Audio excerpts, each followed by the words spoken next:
Hierdie vraag is al op verskeie maniere deur die jare gevra. Die netto-krag wat op 'n voorwerp inwerk is gelyk aan die A, massa van die voorwerp, B, versnelling van die voorwerp, C, verandering in momentum van die voorwerp of D, tempo van verandering in momentum van die voorwerp. Die korrekte antwoord is D, die tempo van verandering in momentum van die voorwerp.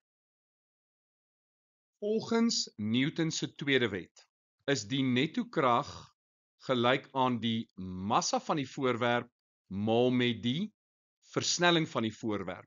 So A en B is outomaties nie die antwoord nie.